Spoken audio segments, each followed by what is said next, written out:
Então, vamos iniciar o terceiro tópico da disciplina Ciência dos Materiais, que trata das imperfeições nos sólidos. Nós tratamos, no tópico 2, os cristais perfeitos. Hoje, nós vamos tratar das imperfeições. E as imperfeições são muito importantes para aprimorar as propriedades mecânicas, elétricas, ópticas dos materiais. Hoje nós vamos apresentar essas imperfeições e nos próximos tópicos nós vamos mostrar a importância dela para essas propriedades. Bem, nós vamos cuidar aqui, inicialmente, das soluções sólidas em metais, das soluções sólidas em compostos iônicos, das imperfeições cristalinas, das impurezas nos sólidos, das discordâncias, e vamos concluir este tópico com a difusão dos átomos dentro dos materiais. As soluções sólidas de metais, elas são constituídas por um metal, que nós chamamos de solvente, e o outro soluto. Eu estou colocando aqui um exemplo do cobre, em que nós vamos substituir uma parte dos átomos de cobre por átomos de zinco. Então, quando fazemos isto, nós temos aqui uma estrutura, que tem o cobre, que é o marrom, e substituindo alguns átomos de cobre, uma parte dos átomos de cobre, nós temos o zinco, que é esse lilás.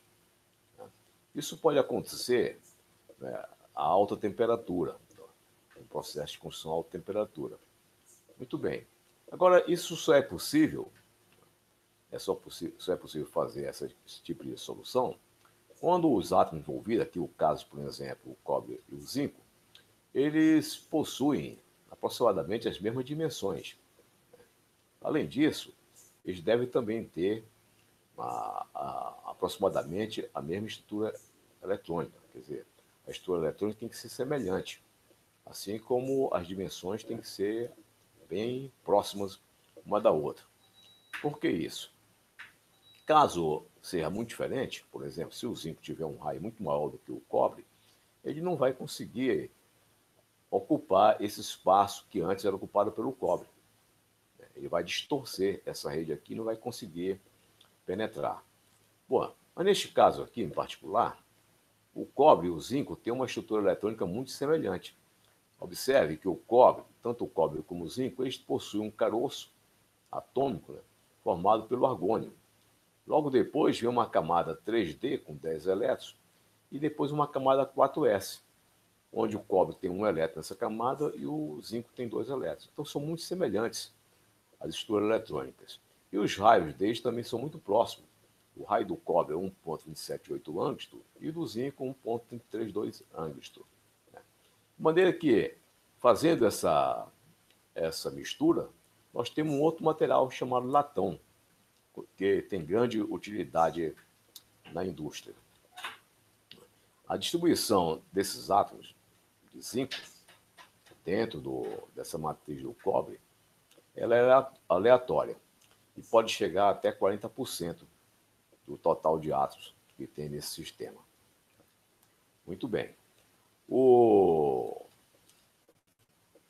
Uma solução muito semelhante, né, é a solução do cobre por níquel. Nós estamos chamando de soluções sólidas substitucionais. Tanto aquela primeira como esta aqui são soluções sólidas substitucionais. Por que o termo substitucional? Porque no caso lá o zinco e aqui, no caso aqui o níquel, eles vão penetrar nessa matriz do cobre e substituir um átomo de cobre no sítio que ele se encontrava. Então o que vai acontecer? Grande parte dos átomos de cobre vão ser substituídos por átomos de níquel. Nesse exemplo aqui, nós temos esse cubo, que é de cobre, mas está intercalado por átomos de níquel. Onde estão os átomos de níquel? Os átomos de níquel estão justamente nas mesmas posições que estavam o cobre. Só que o cobre saiu e deu lugar ao níquel. Fez essa mistura aqui, que é uma liga metálica.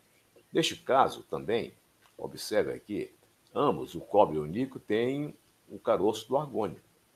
Ambos têm a camada 3D e a camada 4S. No caso 3D, no cobre tem 10 elétrons aqui, e no níquel tem 8. E na 4S, o cobre tem 1 elétron e o níquel tem 2. E veja aqui a semelhança dos raios. 1,278 e aqui 1,246. De maneira que nós podemos ter uma liga em que tem 0% de níquel e 100% de cobre, quer dizer, é o cobre perfeito, e variar o percentual de níquel, o percentual de cobre, até que o níquel chegue a 100% e o cobre a 0. É possível fazer qualquer composição aqui entre níquel e cobre. Por que é possível? Primeiro, porque a estrutura eletrônica é muito semelhante. Segundo, os raios são muito semelhantes. Nós podemos, sem muito esforço, trocar o cobre pelo níquel. Desta tabelinha, que foi retirada de um dos livros-textos, refere-se a soluções sólidas em relação aos raios atômicos para metais de mesma estrutura do cobre.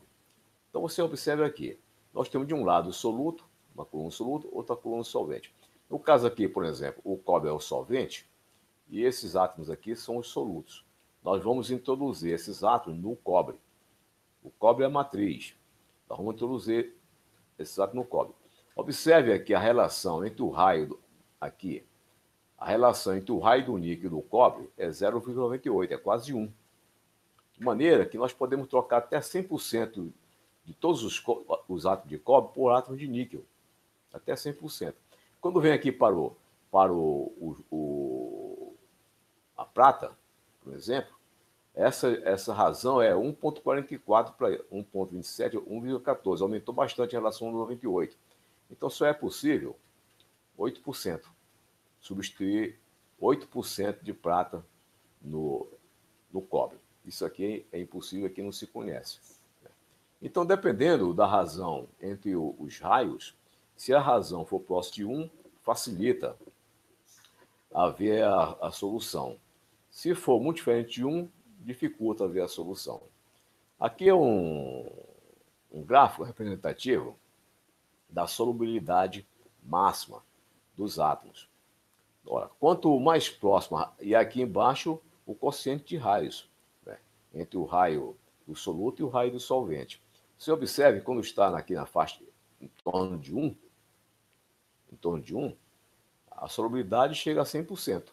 O níquel, a platina, o paládio, o ouro, todos dão 100% de solubilidade.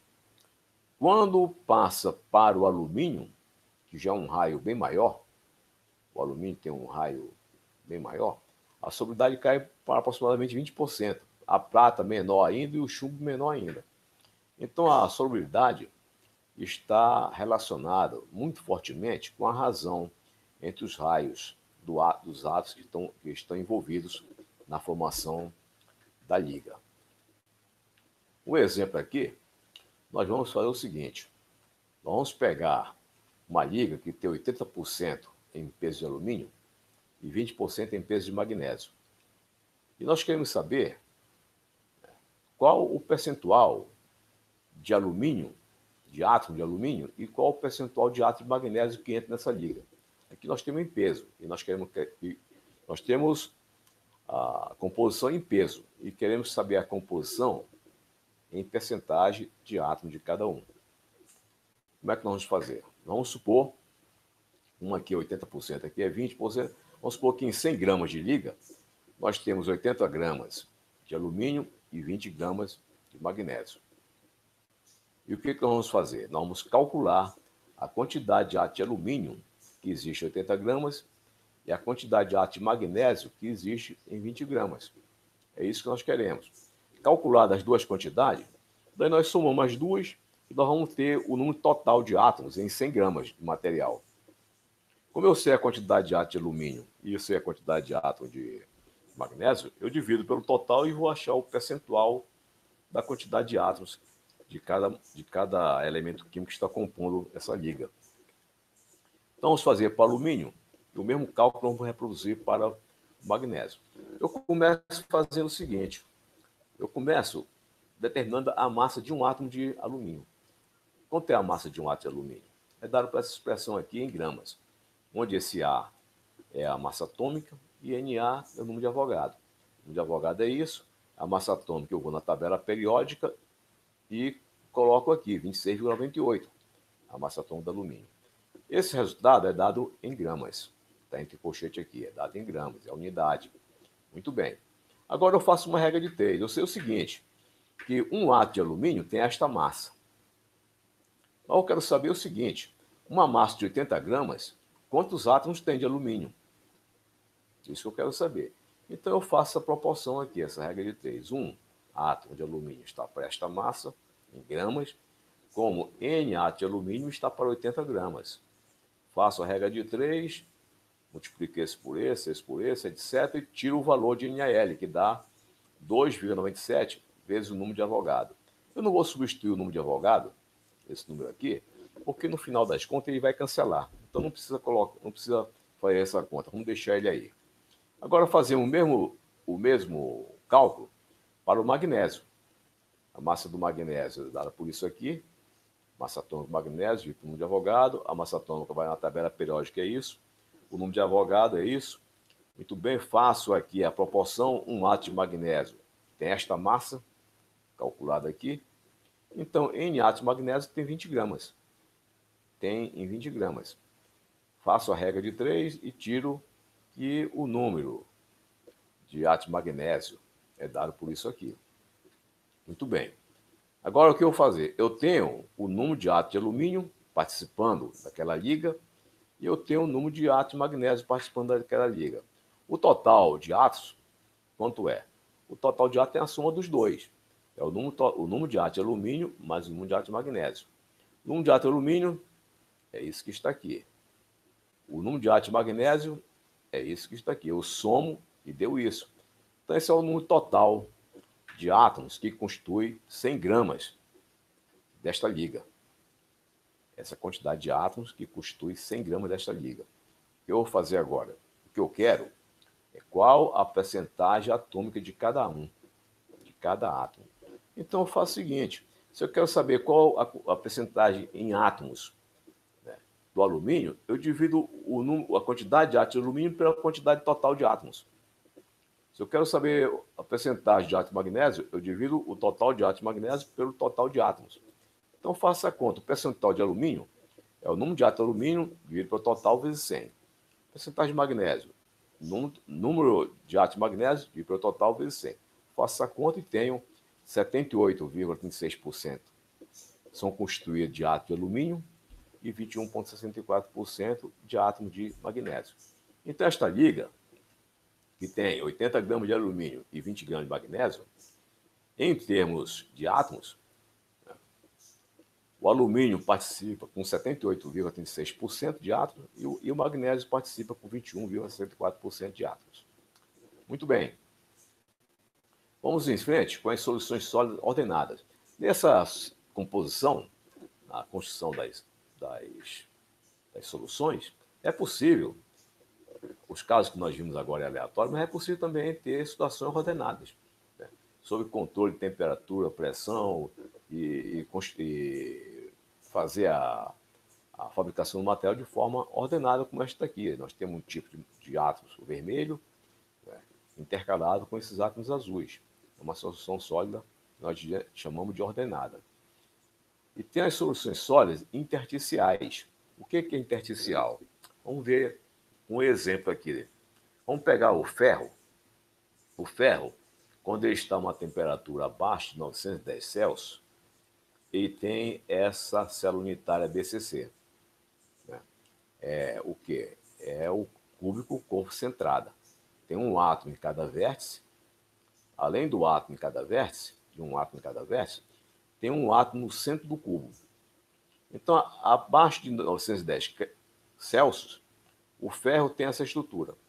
Quando a temperatura passa de 910 Celsius, essa energia térmica agita os que estão aqui e eles mudam de estrutura. esse átomo sai do centro, os átomos saem do centro e vão para as faces. É o que nós chamamos de uma transição de fase. Então, o ferro, acima de 910 Celsius, ele deixa de ter essa fase BCC, com um átomo no centro da célula, e passa a ter esta fase aqui, FCC, onde nós temos um átomo em cada vértice e um átomo em cada face, que é uma estrutura diferente dessa. Muito bem. Então, acima de 910 Celsius, o ferro sofre uma transição de fase, ele muda de estrutura cristalina. Antes ele tinha uma célula unitária que era concentrada, ele passou agora a ser uma célula unitária com face centrada. O que significa isso? Qual a diferença dessa para essa? A diferença é o seguinte, que agora, nesse caso aqui, na região central, não tem nenhum átomo. Não tem nenhum átomo. Então vai ficar um grande vazio no centro desse cubo. O centro do cubo da célula unitária vai ter um grande vazio, que é a ausência desse átomo que estava anteriormente, quando a temperatura era baixa. Muito bem. Então, com esse vazio, é possível um átomo menor, bem menor, em penetrar e se encaixar aí dentro, nesse espaço que está vazio aqui. Então, por exemplo, carbono é um átomo bem pequeno comparado com ferro. Então, é possível que o átomo de carbono, ele desse buraco e fica encaixado aí. Então, nós dizemos, né, que o átomo de carbono ele caiu num espaço intersticial. Ele não está substituindo nenhum átomo de ferro. Ele está caindo no lugar que está entre os sítios do ferro. Ele não está exatamente em cima de um sítio do ferro. Ele está entre os sítios. Quais são os sítios? Os sítios do ferro onde tem essas bolinhas vermelhas, né? São os vértices do cubo e os centros de cada face. Mas, como ele é pequenininho, ele penetrou e ficou preso lá dentro do centro, no centro do cubo, sem ocupar nenhum sítio do ferro. Então, por isso nós dizemos soluções sólidas intersticiais entre os sítios. Muito bem. Agora, se nós reproduzirmos isso aqui no espaço, o que nós vamos ter? Vamos ter algo assim, olha. Vamos ter situações como essa, né? Nós temos a estrutura do ferro, olhando assim de cima, né, no topo, nós temos a estrutura do ferro, vermelho, e esses azulzinhos são os carbonos que estão nos interstícios. Olha, estão nos interstícios. Esses lugares aqui são os interstícios vazios. Mas o carbono é pequenininho, alguns conseguiram entrar e ficaram presos nesse interstício. Isso aqui é a liga que nós chamamos de ferro-carbono, que tem propriedades totalmente diferentes das propriedades do ferro. Então o carbono entra aí para melhorar a aplicação industrial do ferro. Onde ele veio? Ele veio ocupar um lugar certíssimo. Antes, quando a temperatura era baixa, ele não podia penetrar, por quê? Porque esse centro estava ocupado. Esse centro estava ocupado por átomo de ferro. Mas quando aquece o material, a temperatura acima de 910 Celsius, o que acontece?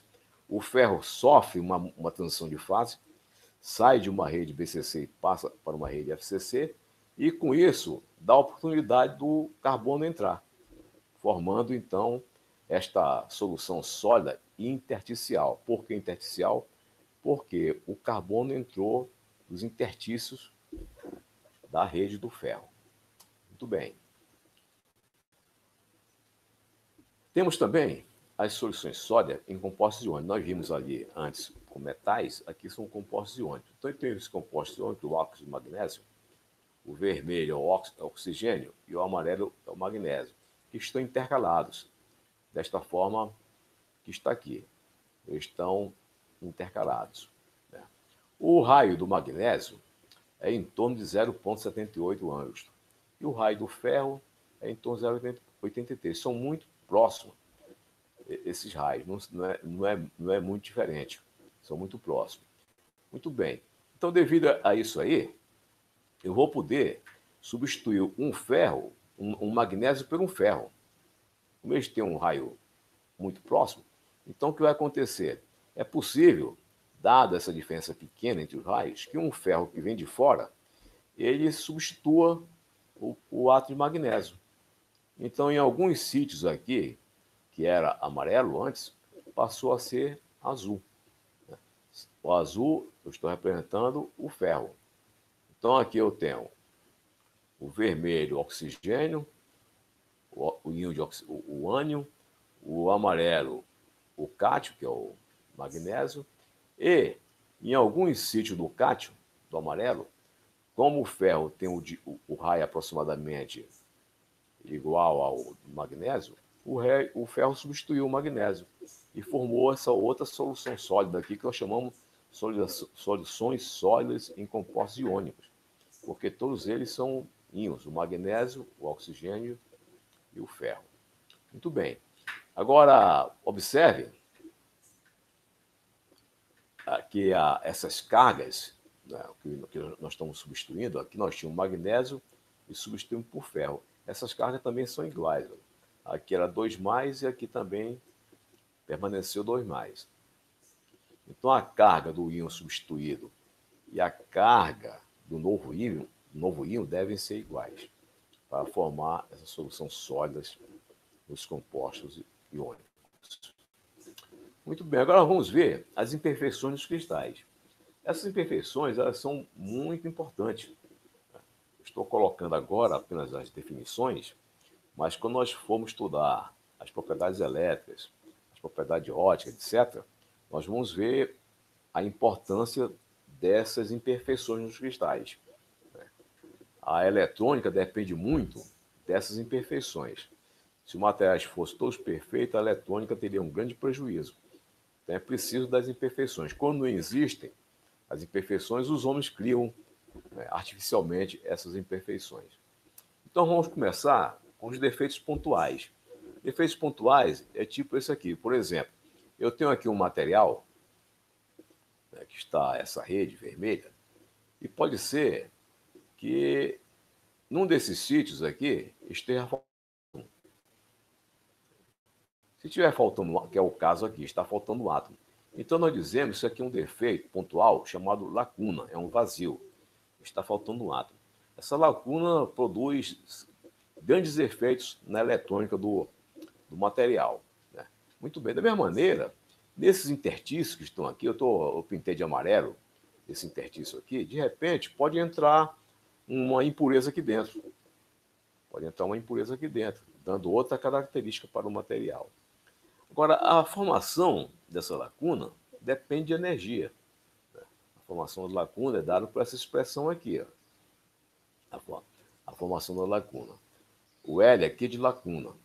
O N é o número de lacunas. N é o número total de sítios atômicos que existe na amostra.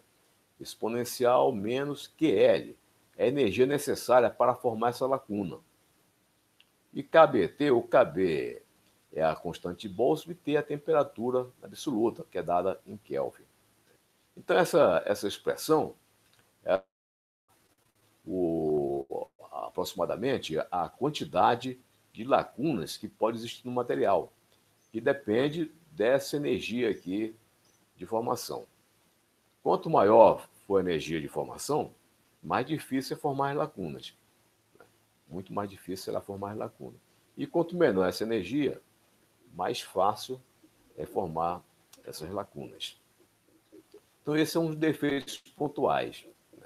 Nas cerâmicas, podemos também falar em termos de cátio e ânions, que é, né, no caso das cerâmicas, né, nós temos tanto lacuna de cátio como lacuna de ânion.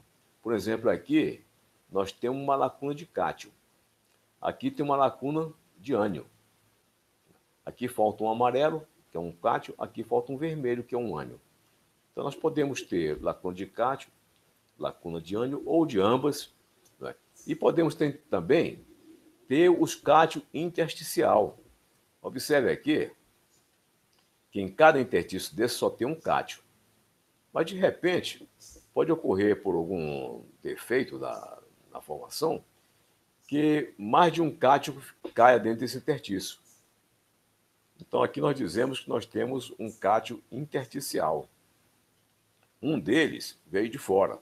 Um já estava aqui, já estava aí, esse, por exemplo, mas veio outro de fora. Então formou o cátion intersticial. Todos esses casos aqui, lacuna de cátion, lacuna de ânion, cátion intersticional, eles alteram a estrutura eletrônica do material, portanto, altera a elétrica e altera as propriedades ópticas do material. E dependendo do que cai aqui dentro, pode também alterar as propriedades magnéticas do material e as propriedades mecânicas. Muito bem. Dois defeitos famosos, duas imperfeições muito famosas, é o defeito de Frenkel e o defeito de Schottky. O defeito de Frenkel é uma situação como essa. Nós temos aqui os ânions e os cátions. O ânion é o vermelho, o cátion. De repente, por uma excitação térmica, um cátion que estava aqui no seu lugar certo, no seu sítio certo, de repente ele salta para cá, para o sítio vizinho. De maneira que aqui ficou, nesse sítio, ficou um cátion mais um outro cátion intersticial.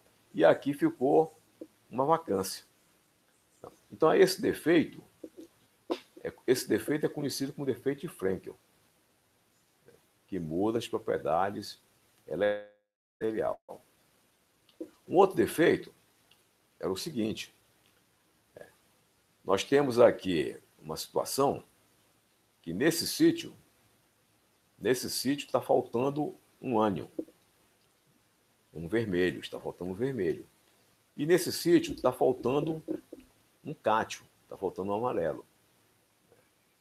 Então, simultaneamente, nós temos assim, na vizinhança entre eles, falta um cátion e falta um ânion. Ou seja, eu tenho uma vacância de cátion e, ao mesmo tempo, uma vacância de ânion.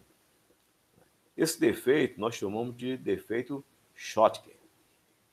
É interessante observar que nós temos, ao mesmo tempo, uma vacância de cátion e uma vacância de ânion. O cátion é positivo, o ânion é negativo, de maneira que a carga continua se conservando. Perdeu um cátion, mas também perdeu um ânion, de maneira que contrabalançou a carga elétrica do material. Então, é esse composto, tudo isso que está nesse pontilhado aqui, essa região, nós chamamos de defeito Schottky, quando tem a ausência simultânea de um cátion e de um ânion. Muito bem. Além dessas imperfeições, existem as impurezas. Além das imperfeições, existem as impurezas. As impurezas é algo que se colocou de fora. Por exemplo, nessa matriz vermelha, por alguma razão, digamos, nós temos tirado daqui, desse sítio, um átomo vermelho e colocado esse azul. Então, nós dizemos que isso aqui é uma impureza substitucional. Essa impureza está substituindo o átomo vermelho que havia aqui nesse sítio. Ou, por outro lado, nós podemos ter uma impureza intersticial. O que é intersticial? Simplesmente um átomo bem pequeno cair aqui nesse interstício. Nós estamos chamando de impureza, que não é diferente das ligas que nós falamos anteriormente. Aqui é impureza.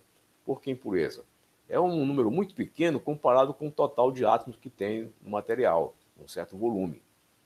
Digamos assim, para 1 bilhão de átomos vermelhos tem um átomo verde, ou para 1 bilhão de átomos vermelhos tem um átomo azul. Isso que nós dizemos, nós referimos à impureza. Embora a relação entre o número de impureza e o número de átomos vermelhos é muito pequena, mas o efeito, mesmo assim, o seu efeito na eletrônica é importante e é definitivo na eletrônica.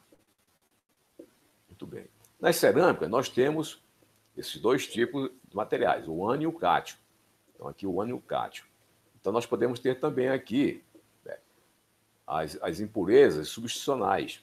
Pode ser que uma impureza caia aqui no sítio onde tinha um cátion, um amarelo. Ou então pode ser que a impureza caia no sítio onde tinha um vermelho. Nesses dois casos aqui no primeiro, a impureza está substituindo um cátion, um amarelo. No segundo, a impureza está substituindo um ânion, um vermelho.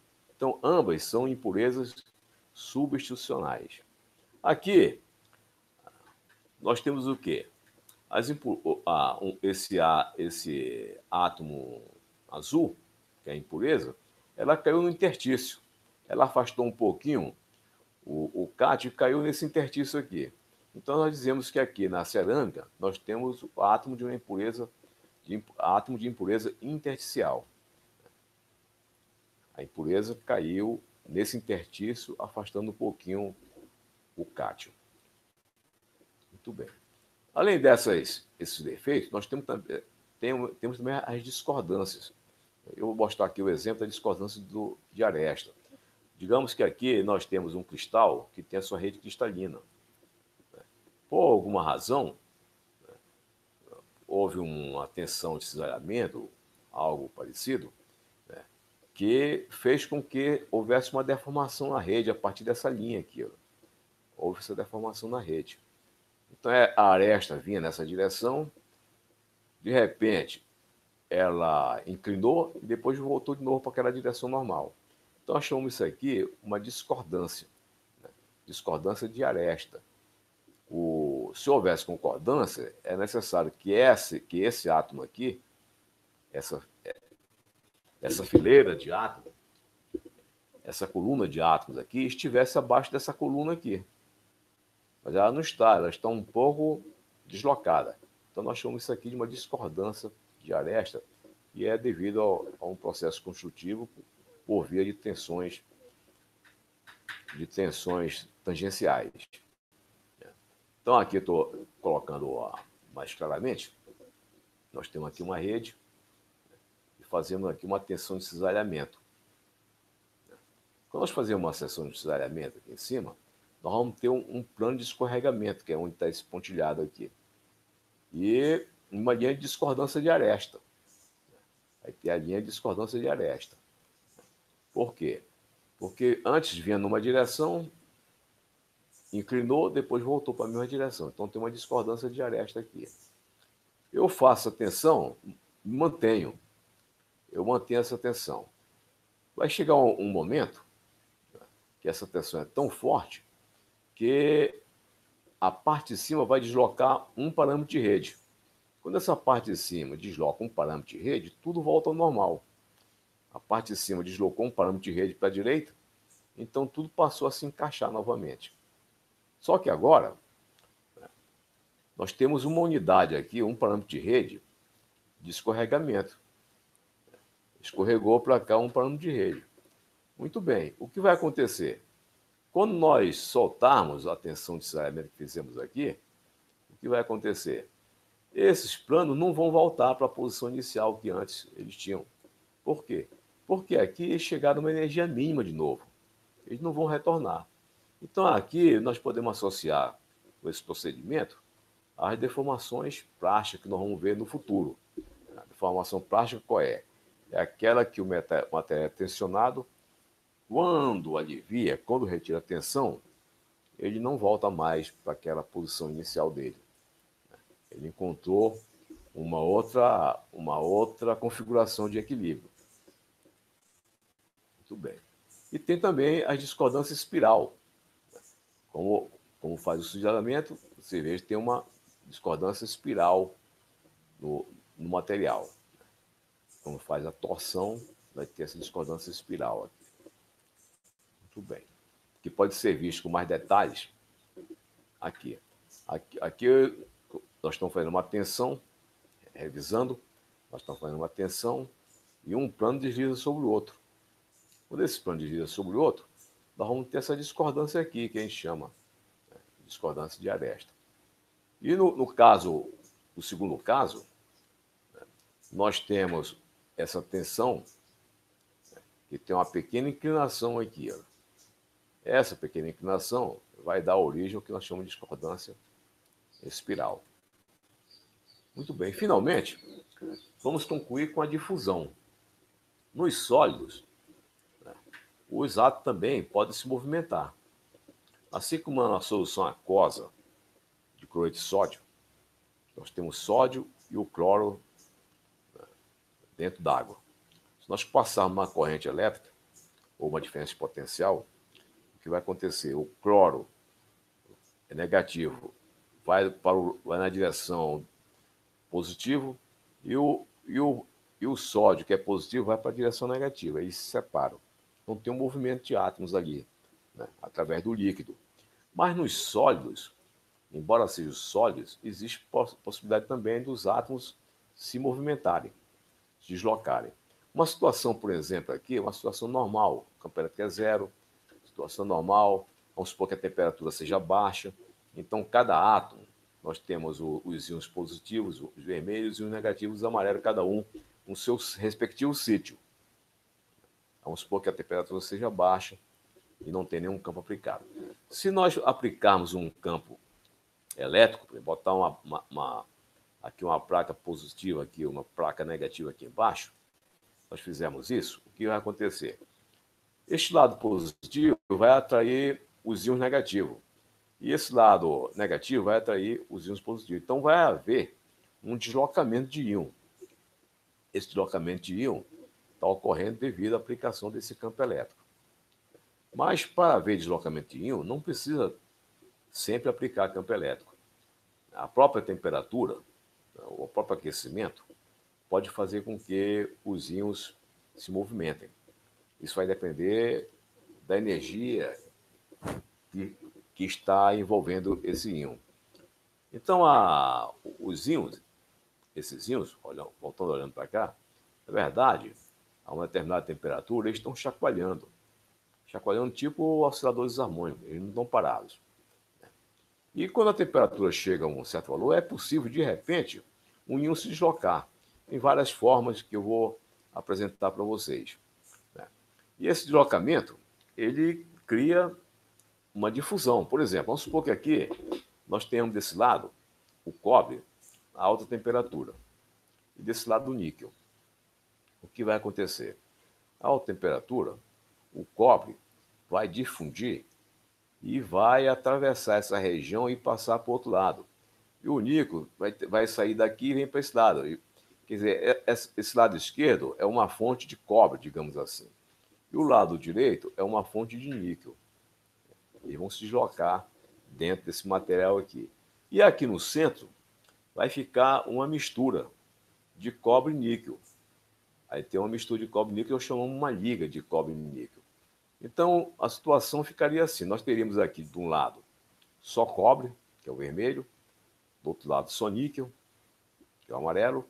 E nessa região intermediária, nós teríamos uma mistura. Tem uma mistura de cobre e níquel. Se nós fizermos um gráfico da concentração, vamos supor que aqui é a concentração de níquel e de cobre. O níquel eu estou chamando de vermelho, que é a cor vermelha. E o cobre eu estou chamando de amarelo, que é a cor amarela aqui. E aqui é a distância. Estou chamando aqui de 0 e vai andando para a direita. Tá? Aqui é a distância. Então, observe. Nessa região aqui, toda a concentração é de cobre. E nessa região amarela, toda a concentração é de níquel. Quer dizer, aqui na região da esquerda, 100% é cobre, na região da direita, 100% é níquel. Muito bem, mas com o tempo, com o passar do tempo, o níquel vai difundir. Ele sai daqui e vai querer ir lá para o outro lado. E o cobre vai sair daqui e querer ir para o outro lado.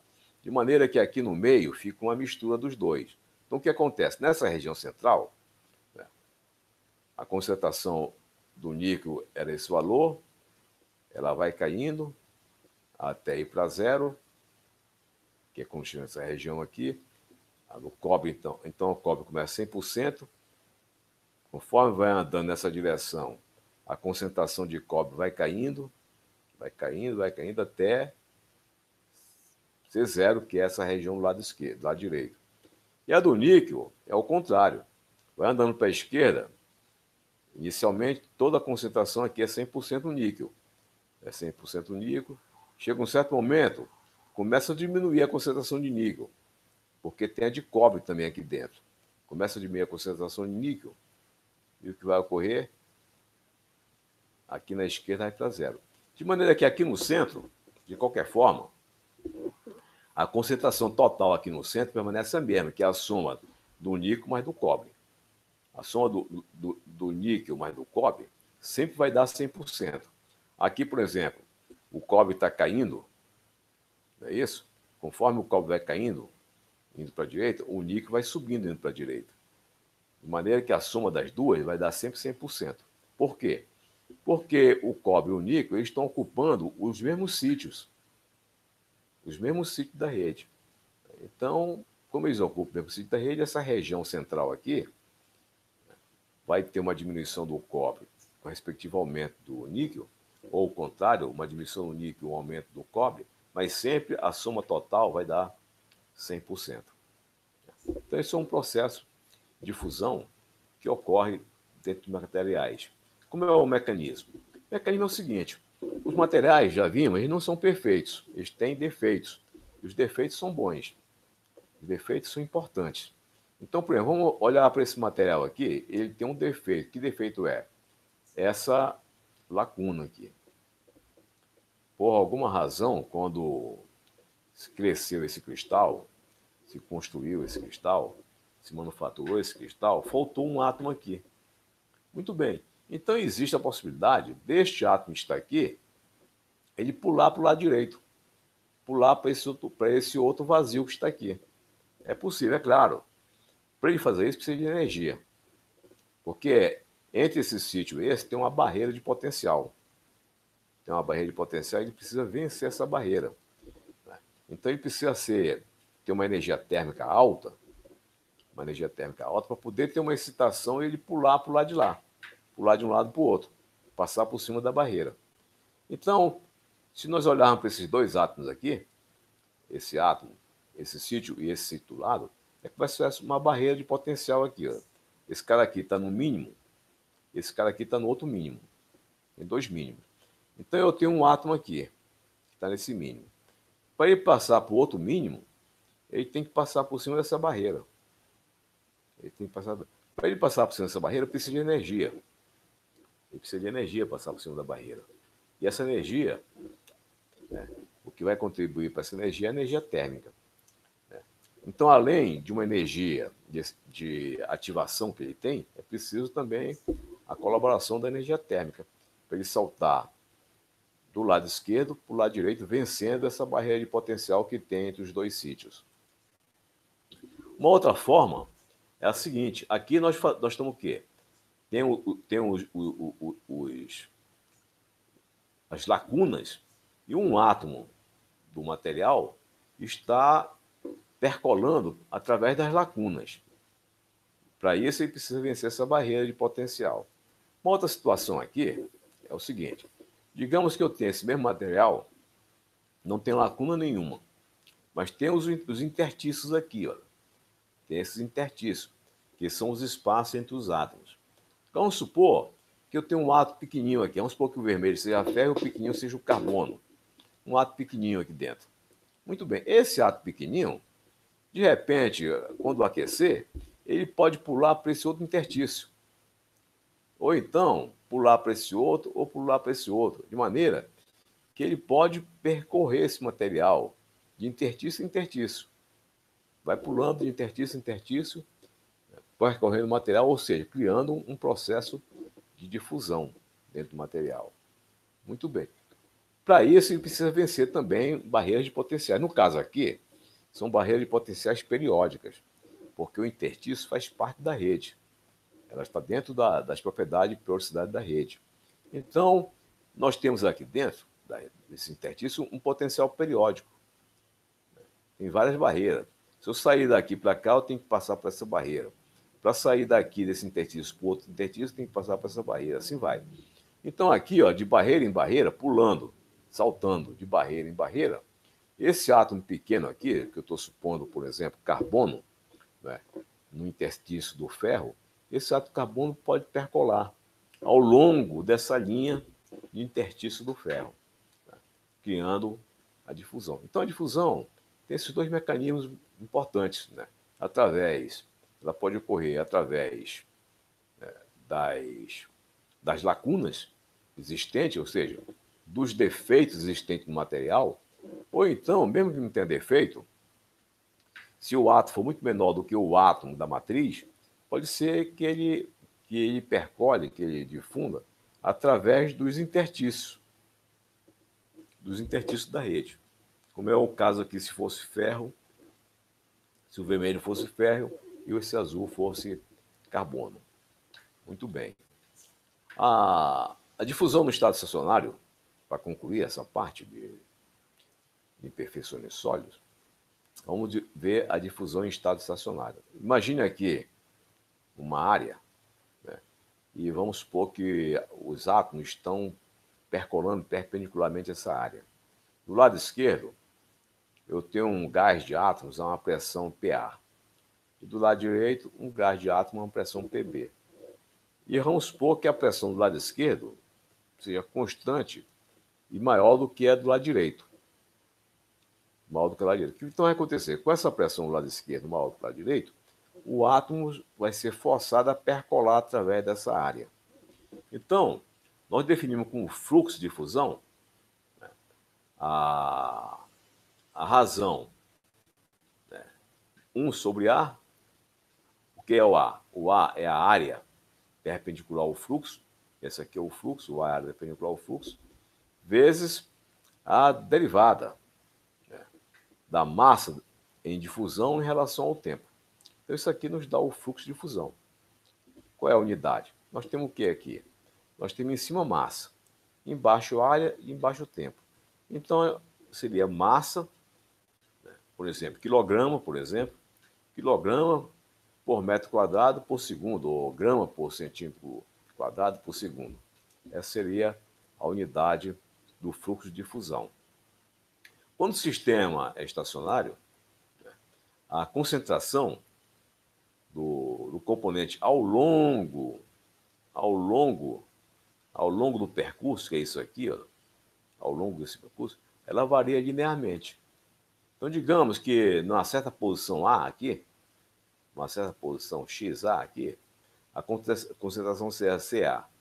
Numa posição XB aqui, a concentração seria CB. Então, ela cai de CA para CB linearmente.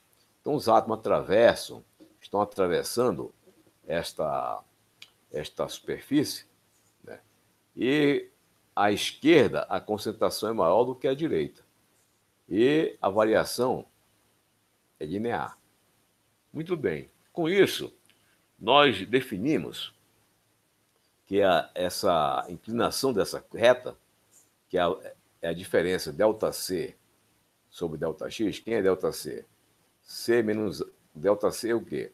O valor de C no ponto A menos o valor de C no ponto B, dividido por valor da posição do X no ponto A menos no X no ponto B. Né? Então, essa razão aqui nós chamamos de gradiente de concentração. Então, no caso de uma reta, o gradiente de concentração é simplesmente a diferença entre as concentrações entre os dois pontos e a posição entre os dois pontos. Isso aqui é o próprio coeficiente angular dessa reta. Agora, se isso aqui não fosse linear, não fosse um estado estacionário, estivesse variando de uma outra forma, não fosse uma reta, fosse uma outra função, então o gradiente de concentração seria dado pela derivada. A derivada dessa curva em relação a x. No caso aqui particular, como isto aqui é uma reta, então a derivada é a própria coeficiente angular desta reta aqui. Muito bem. Então, nós definimos que o fluxo de fusão pode ser dado por uma constante, essa constante a gente chama de coeficiente de fusão, vezes o gradiente de concentração, vezes derivada de C em relação a x, vezes o gradiente de concentração. Se for o caso do estacionário, é simplesmente ΔC sobre ΔX, que nós colocamos aqui. Tá? E D é o coeficiente de fusão. Muito bem. Esse coeficiente de fusão, ele depende da temperatura. Né? Ele depende da temperatura. Quanto maior a temperatura, mais fácil o átomo vai percolar, vai difundir com mais facilidade, quanto mais alta a temperatura. E quanto mais baixa a temperatura, mais difícil ele percolar. Então, o coeficiente de fusão depende da temperatura por essa expressão aqui. D0 é uma constante, QD é energia de ativação, é a energia que ele precisa para pular aquela barreira, a energia que ele precisa para pular a barreira de potencial, o R é a constante dos gases e T a temperatura em Kelvin.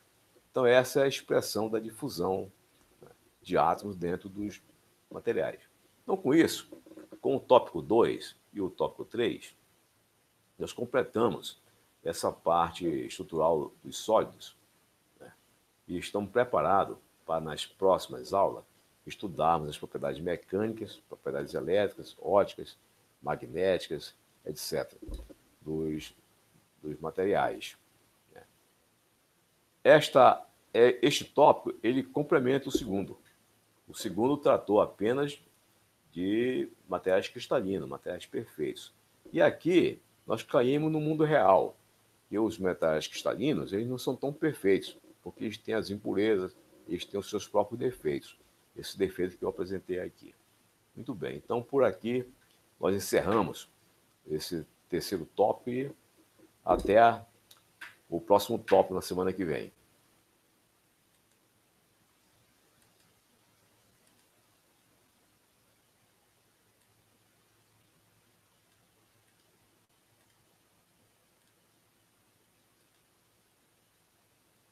Tchau, pessoal.